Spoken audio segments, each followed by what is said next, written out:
Thanks for asking me to talk about austerity and maybe a bit of background. How did we get into this, and what am I doing as a physician working on something like the financial crisis? A lot of my earlier work has been on major social economic transition in Europe, the collapse of the former Soviet Union, and what happened to health there. And we've done work which has gone all the way from case control studies, cohort studies, the standard epidemiological evaluations, to understand the role particularly of hazardous alcohol consumption, drinking 95% aftershaves and things like that, but then going all the way down to the molecular basis of that, the pathological basis, and then right up to the political economy of that. And that led us into clearly an interest in what was happening in another major social economic transition, and that was the financial crisis. And I've called it a failed experiment on the people. It was an experiment that I'll argue was never done with any ethical approval. It never went to an IRB, and I would suggest that we now have the results of this, and there are results that we can learn from. So let's take us back to the beginning of this, to 2008, the week that changed a decade. We had, and I think it's important to remember what was going on here. Lehman Brothers announces a $3.9 billion US loss. 3.9 billion. Try and get your head around that. 3.9 billion, a lot of money. The Federal Reserve mooted a liquidation option. UK regulators vetoed a rescue bid from Barclays, and then Lehman Brothers filed for bankruptcy protection. That was the thing that really started it all off. So it started in Wall Street. And you see what happened after that.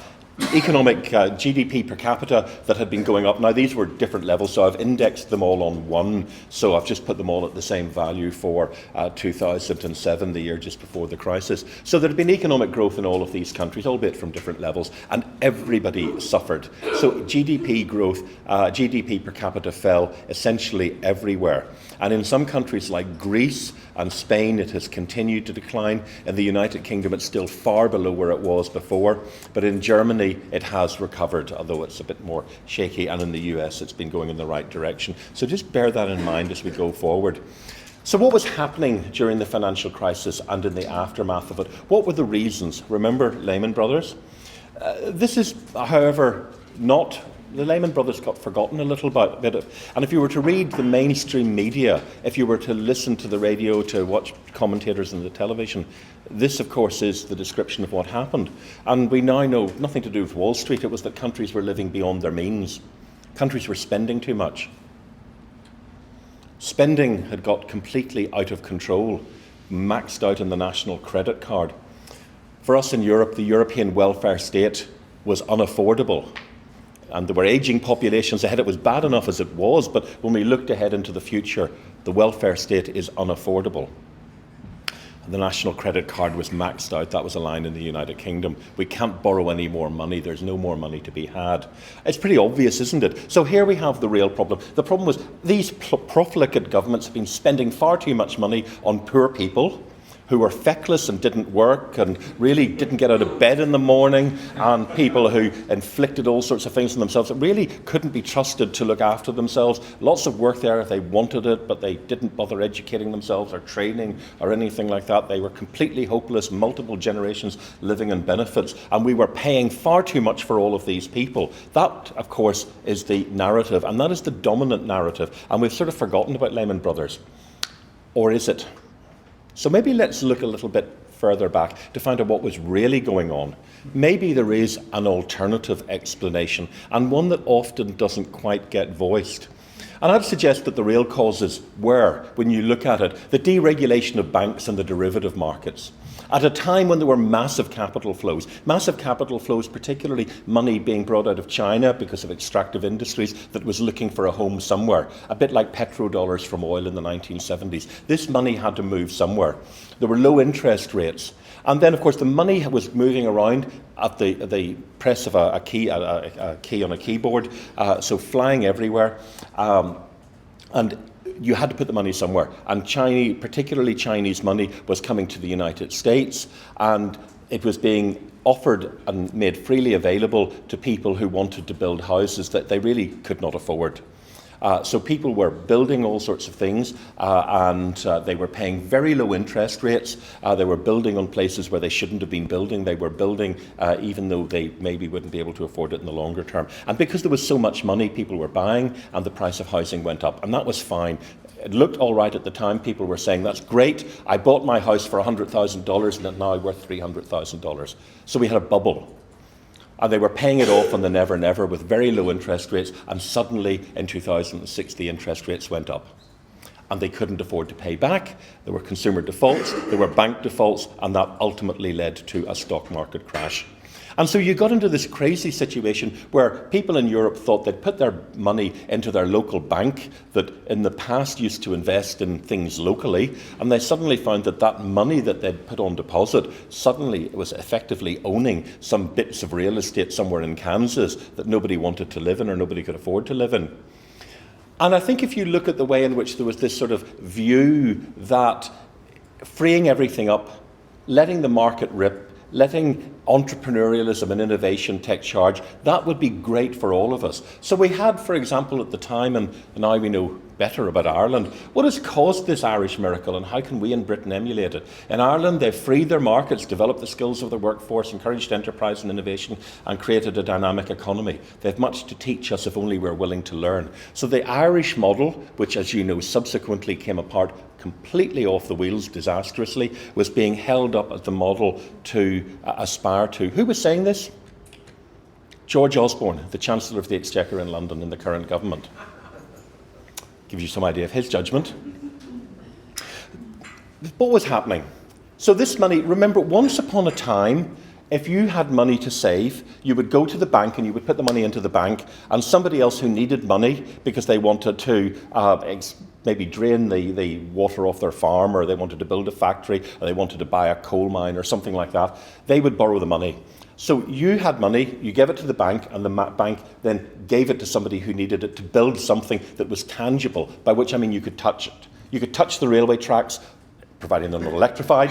You could touch the railway train itself, but not the wires overhead. You could touch the factory. You could touch the fences on the farm. All of those things you could say, where has my money gone to? It's gone into the bank and it's gone into something that I can see. And that was great because it grew the economy, it built our cities, it built our infrastructure, it built built all sorts of things. Doesn't work like that anymore because that's boring.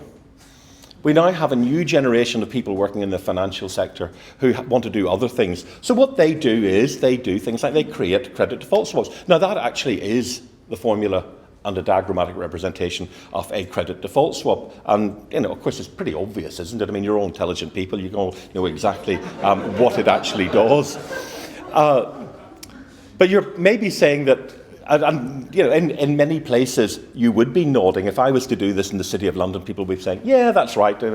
But actually, they would have no more idea than you do, or I do, because it's all a complete bluff. And then what we find is that when anthropologists go into, like, Société Générale, and they find that there are all these different financial instruments, and they're all related to people who come from a background in one derivative, it'll be engineering, and one pure mathematics, and one physics.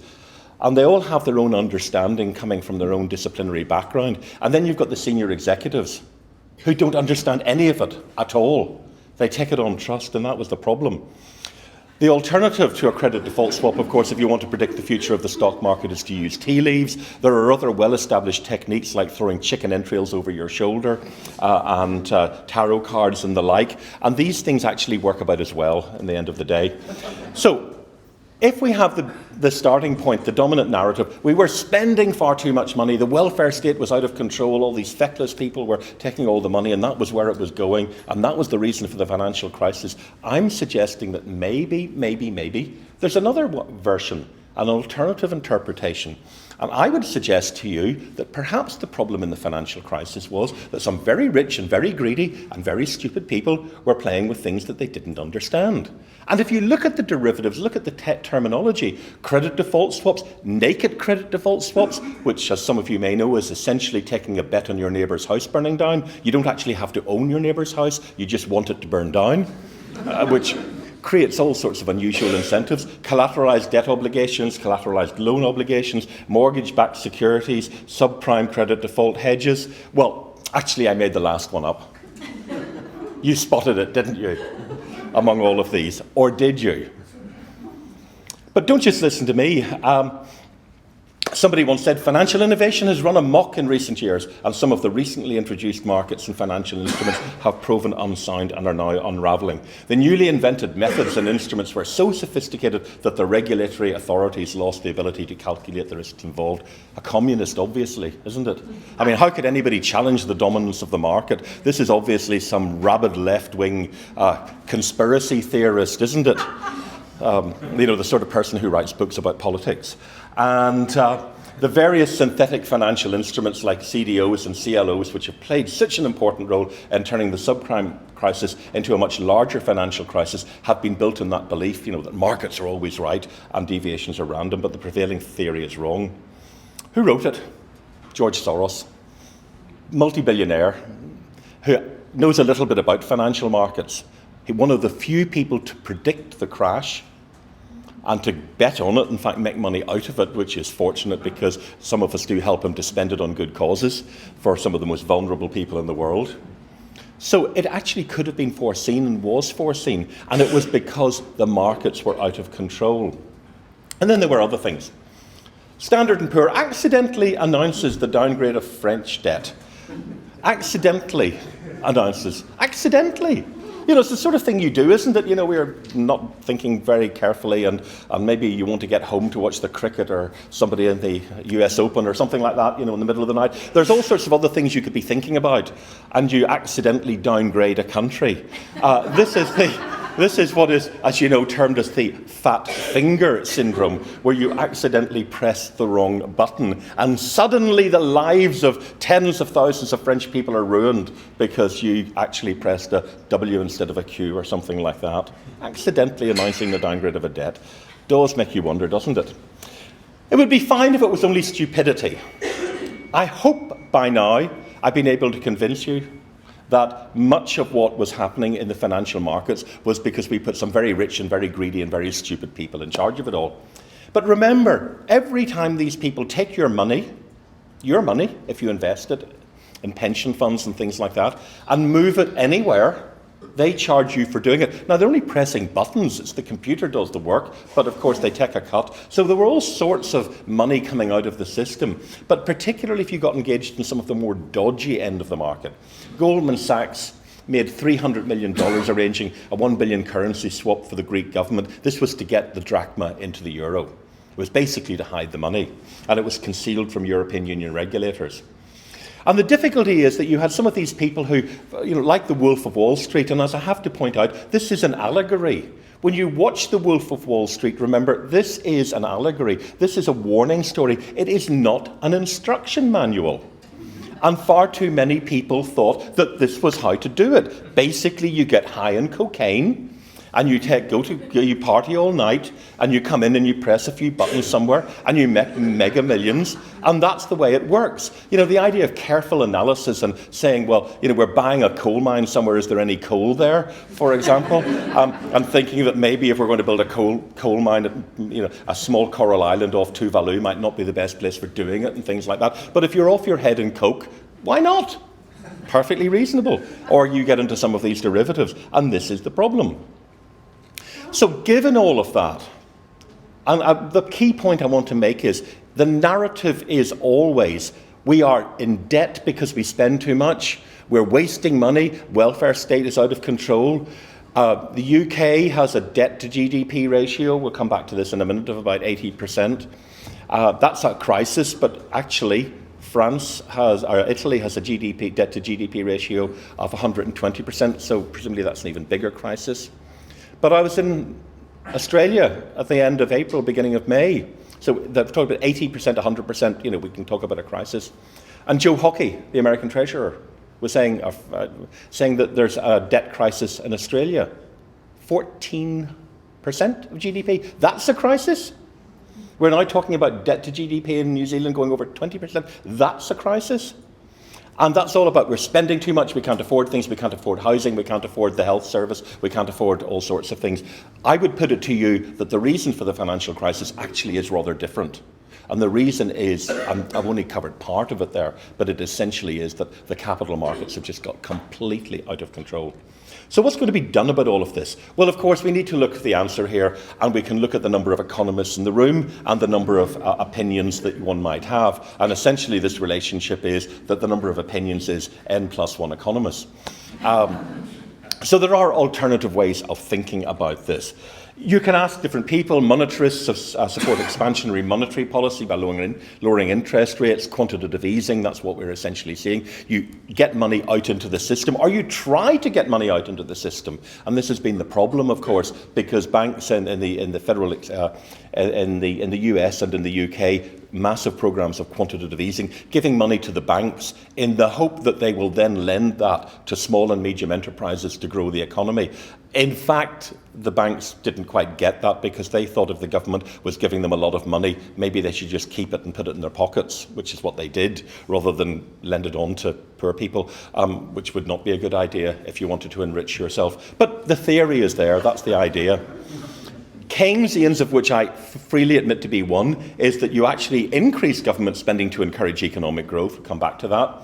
Supply-side economists who say, well, the problem is that you've got all these regulations out there, you've got bureaucrats, you've got all these public sector people with their noses in the trough, recognise it anywhere, they're stifling innovation, they're wrapping everything round up in red tape. We can't do what we need to do, we can't sell our farms to anybody in the world that might want to buy them, and all sorts of things are stopping us from growing. And then perhaps we have the reality, and Paul Krugman, Nobel Prize-winning economist, said the next time you hear serious-sounding people explaining the need for fiscal austerity, try to parse their argument. Almost surely you'll discover that what sounds like hard-headed realism actually rests on a foundation of fantasy, on the belief that invisible vigilantes will punish us if we're bad, and the confidence fairy will reward us if we're good. The credit rating agencies, who said that Lehman Brothers was a perfectly good investment, and this was a perfectly sensible place to put your money, and then the 3.9 billion went. And real-world policy that will blight the lives of millions of working families, is being built on that foundation. Anyway, he knows a bit about economics. There are, of course, arguments for austerity. There's an intellectual argument for austerity. And the intellectual argument is that high levels of national debt will reduce future economic growth. If your debt to GDP ratio goes up too high, it will take away the potential for growth. And the second is that high levels of government expenditure crowd out the more productive private investment. And that's because we all know that anybody working in the public sector is stupid and lazy and inefficient, and if you give them money, they'll only waste it. Whereas if you give it to the private sector, they're innovative and intelligent and so on, and they will make much better use of it. So let's just look at those arguments a little bit. What do we see? Well, this is the main paper quoted extensively by our Chancellor of the Exchequer. Frequently quoted, some of you laughing because they think you know the story. We're told that the relationship between government debt and GDP is weak until you get to 90%, but after you get above 90%, then the rate of growth slows. So you need to prevent your debt to GDP ratio getting above 90%. Simple, isn't it? Simple message, perfectly straightforward. However, if you're a historical economist, and these are two people, Neil Ferguson and Adam Smith, who are not normally associated with, for example, the Labour Party or socialism or anything like that, definitely not Neil Ferguson, they said, in the long run, experience, and especially that of Britain, would seem to fly in the face of such rules. And Adam Smith said, Great Britain seems to support with ease a debt burden, which half a century ago nobody believed her capable of supporting. So what was the problem? The problem was that Reinhardt and Rogoff's paper was wrong. Just simply wrong. Now, we all make mistakes. It's very easy to make a mistake. And if you look carefully at that, you'll see that there's a little blue square on the data. Now, when you've got a spreadsheet and you want to do an analysis, and you want to include a set of data from a whole series of countries, you should actually take that right down to the bottom of the column. You shouldn't leave it where it is there. You shouldn't leave out Denmark, Canada, Belgium, Austria, and Australia. If you want to do the analysis properly, you shouldn't just... I mean, there are maybe reasons for excluding data. You may think there's a particular problem with that country. You may say, well, we haven't got the most up-to-date data, there's some anomaly because of some other reason. But you shouldn't discriminate a country just because it turned out to be at the bottom of the spreadsheet column. And of course, they didn't do it deliberately. It was an accident. And we all make mistakes. So the argument that debt to GDP ratio of over 90% is damaging to growth is, I'm afraid, wrong. So then we have to fall back to the other argument, which is that if you spend government money as opposed to private investment, you'll drive out the private investment. You won't allow the private sector to come in to buy up your railways and make them work so much more efficiently than they did before. Or the Royal Mail in the UK, which now has been privatised and seems incapable of delivering letters, which is normally what these things are meant to do. But the problem here was the IMF. The IMF, again, they're almost the same as the Communist Party of the Soviet Union, aren't they? Olivier Blanchard did the sums again and said, well, actually, if we recalculate what's called the fiscal multiplier, which is the impact of additional government spending on GDP growth, it was thought before to be $1 would give you 70 cents of growth, so you should use private spending. And he recalculated and said, well, actually, you get about $1.6, $1.60. So maybe government spending would actually make things better. And then we looked at it in a bit more detail, and we looked at it by sector. We said, if you're going to spend money and you spend it in different sectors, what are the benefits? Does it matter how you spend it? And what we found was that if you look at spending on health, you had an even bigger effect about 4.3. You got a very significant return. Education, again, you got a big effect. Social protection. The one thing, or the main thing, where you didn't get the return was in defence spending. Now, I'm being a bit unfair there because I'm not suggesting that defence spending does not benefit an economy. It clearly does. And at this stage, a number of European and American, in fact, quite a few countries, your Western Isle and others, were spending money, and they were spending money very effectively to grow economies. It was just that they were growing the economy of Afghanistan and Iraq, and it didn't show up in the figures for their own country. So I'm being a bit unfair. It's not that they weren't helping people by spending this money, and they were boosting the employment of defence contractors and so on.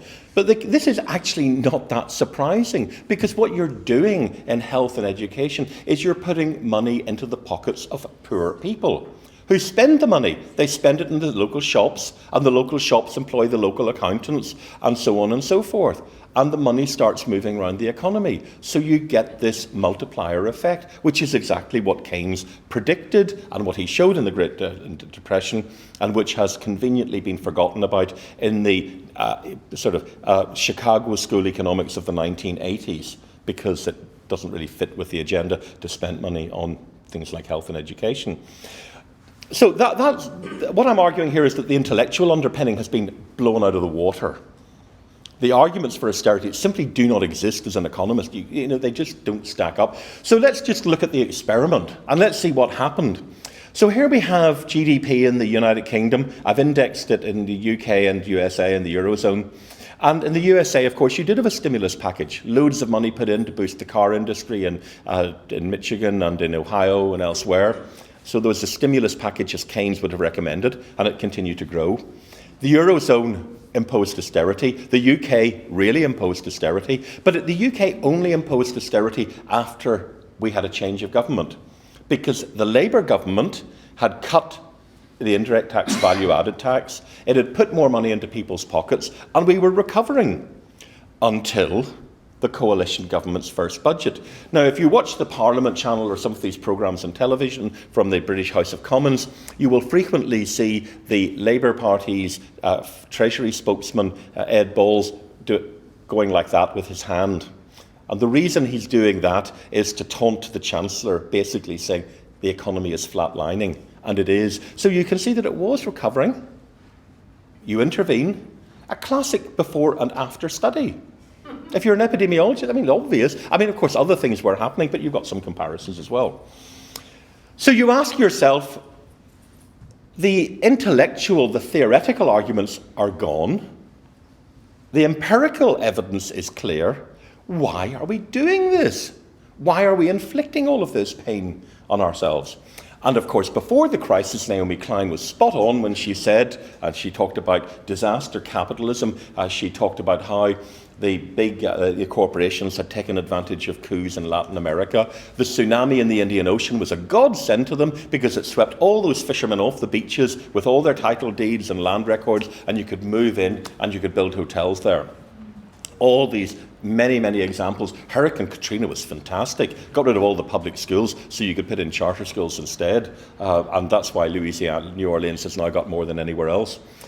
So she described before the financial crisis how repeatedly neoliberal politicians had taken advantage of crises to undermine social solidarity, and they were rubbing their hands with glee in the current economic crisis. So that's the economics. What did the crisis do for health? Because we're in a hospital, I mean, we might want to know about that. What might we have expected? Well, when the crisis erupted, of course, we had a problem because we needed data. And where did we get the data from? We wanted mortality data, we wanted morbidity data. Economic data was no problem. Take out our phones, connect up to Bloomberg, get the stock market prices, get the exchange rates, get the, to the second. 15-second delay, if I pay for it, I can get it to the millisecond. The economic growth data, the unemployment data, maybe with a 3-month delay. The health data took years. Who cared? People were dying. I mean, stuff happens. So we had a real problem. We could not tell what was happening in real time. So what we did was to look back at a whole series of other previous crises. So we looked at the banking crisis from 1929 to 1937 to see what had happened there. And it was a nice natural experiment because banks couldn't trade across state boundaries. So if there was a bank collapse in a state, it would only affect people in that state. It wasn't that you had the big mega corporations. And we looked at the economic fluctuations in Europe, this paper in the Lancet, economic fluctuations in the last 30 years. So Finland and Sweden, for example, after the collapse of the Soviet Union, because of their market proximity to that bloc and their markets, they had problems. Spain in the 1970s and so on. There were a number of recessions in the UK in the early 1980s and so on. So we looked at all of those. And then we looked at the collapse of the Soviet Union, which was easy because that's what we've been working on already. We knew that quite well, but we could look upstream to look at the effect of the mass privatization.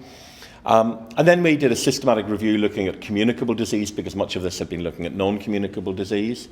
And what did we find? Well, essentially, we found that pretty well everywhere suicides went up during a crisis. Road traffics tended to go down because people drove less. Alcohol-dependent deaths, well, it depended. And it depended primarily on how easy it was to get alcohol, because during the collapse of the Soviet Union, you could get the stuff anywhere. I mean, you could stagger. In most towns, you only needed to stagger about 10 metres to be able to buy aftershaves that you could drink and vodka and all sorts of other things. In the 1930s in the US, it was in the middle of Prohibition, so it was quite a bit more difficult to get alcohol. And infectious disease, it was almost impossible to predict, because what was happening was that public health was protecting you against something, and if that something was still there, it might come back. The suicides were actually not altogether surprising. Now, you may recognise this man, Dominic Strauss-Kahn, then head of the IMF. Actually, it's funny how people who run the IMF seem to get into trouble these days, isn't it? And he was very prescient. This was before his little episode in a New York hotel. He clearly was anxious even there about what would have happened. Although, interestingly enough, his consulting firm made millions last year, so he's actually doing all right. But he said when you lose your job, your health is likely to be worse. When you lose your job, the education of your children is likely to be worse. When you lose your job, social stability is likely to be worse, which threatens democracy and even peace. So we shouldn't fool ourselves. We're not out of the woods next. And for the man in the street, a recovery without jobs doesn't mean much. That's the IMF. Which, as I say, are not known for their soft, gentle, sort of tree-hugging type behaviour. Again, just to show you, this is one of the very detailed reviews that we did. Again, just showing you that the main things were suicide going up and transport accidents going down. That's from one of our Lancet papers. But we also found, if I just summarise what all this was finding, was that there were some things that increased resilience. So we found that, for example, strong social networks protected people. Strong social networks, which could be members of trade unions, very important in many places, churches, social clubs, choirs, things like that, and a strong welfare state, and in particular, one aspect of the welfare state, what we call active labour market programmes that get people back into work, or at least even if they don't get people back into work, they give the message that the government cares about them, which is exactly the opposite of what's happening in the UK at the minute.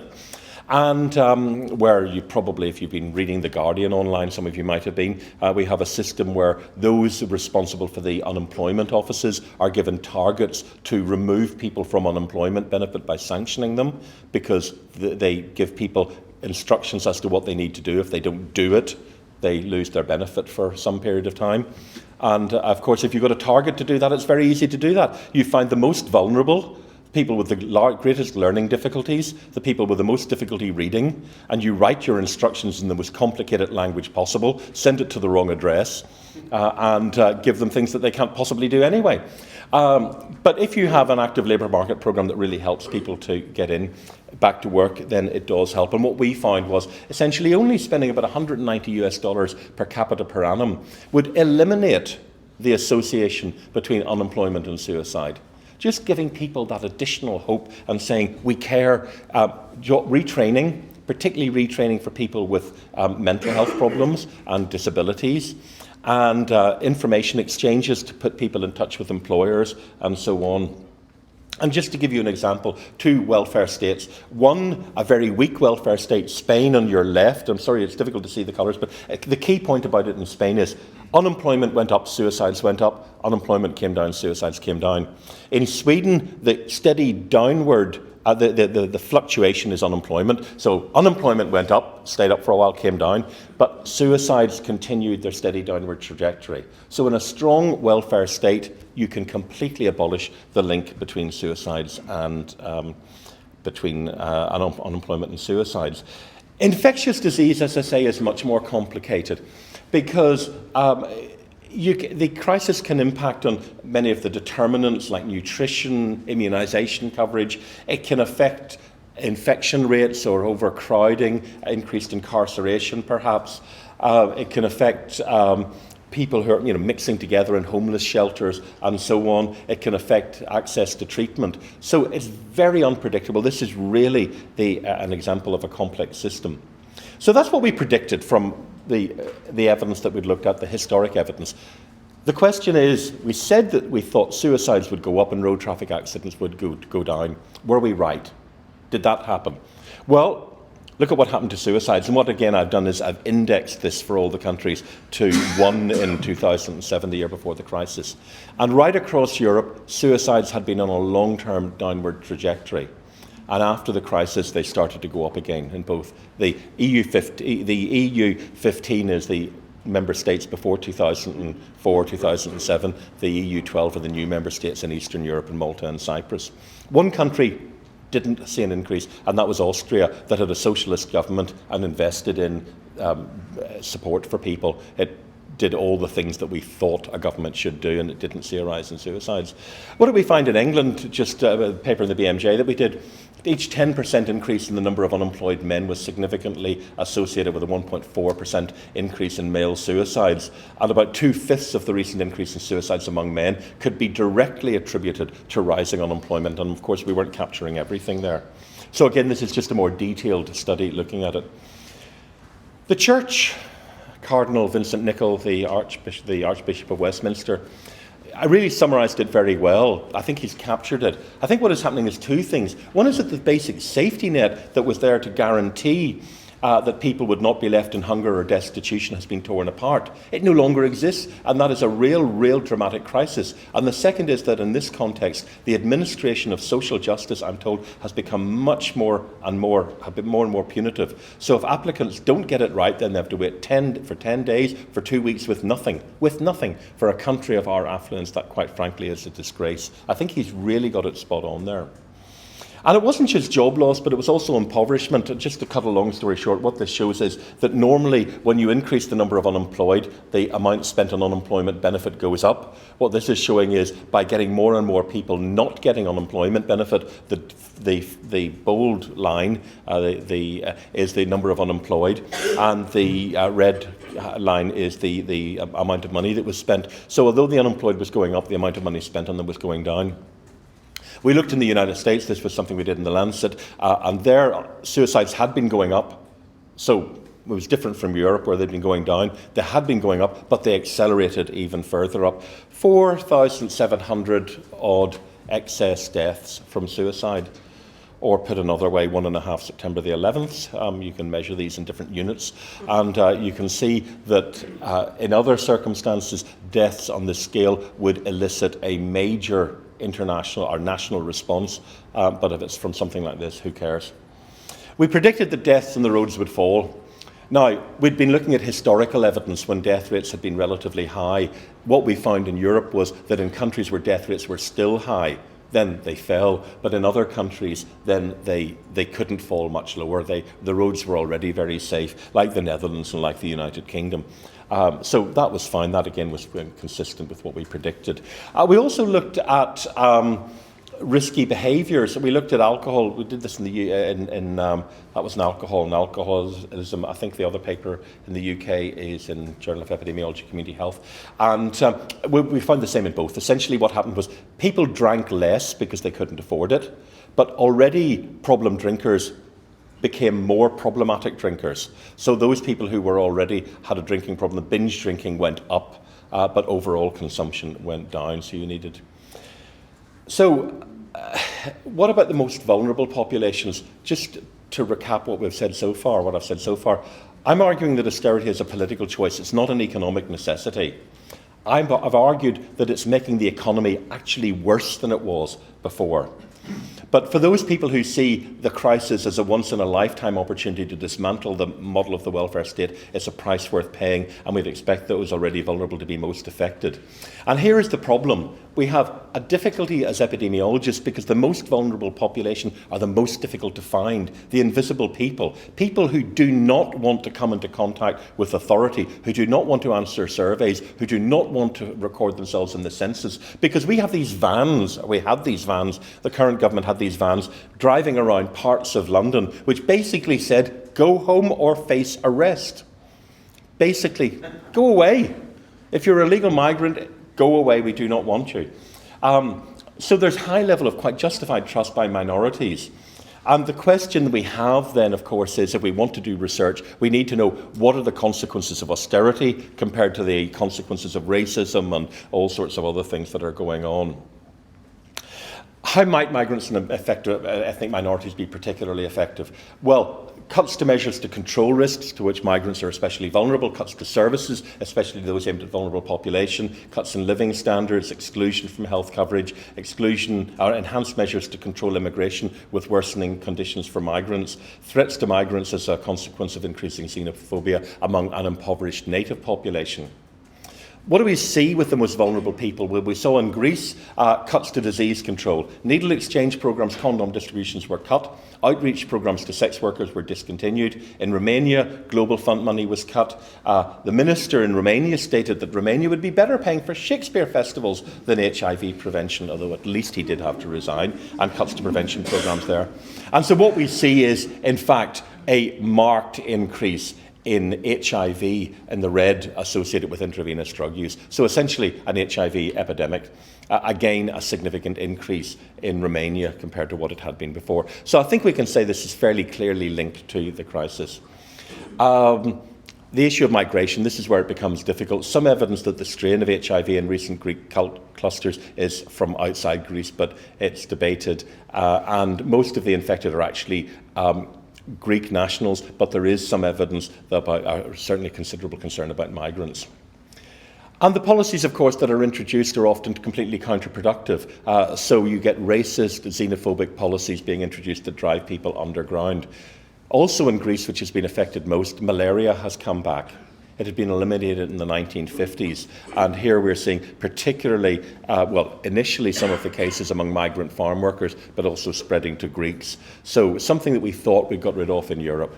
We see cuts to services, and particularly affecting the most vulnerable. Again, some of our work in Greece, the health effects of, the omens of a Greek tragedy. And we find significant numbers of people are not able to get health care. We showed there was a very high level of unmet need for healthcare, difficulties accessing care, and the major barriers were the cost of care and the long waiting list.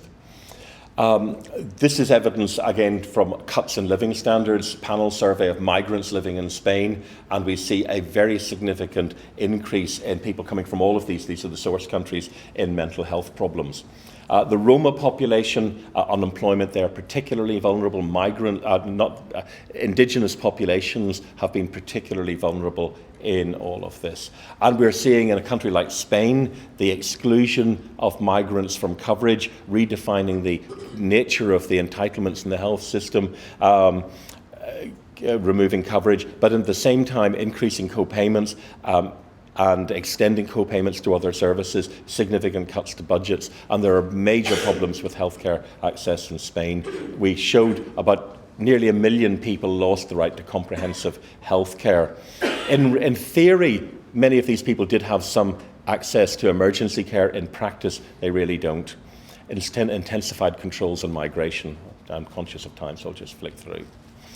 I think the worry that we now face is in Europe with austerity. We've got clear health effects. We've got clear economic effects. It's damaging the health of the population. It's damaging the economy.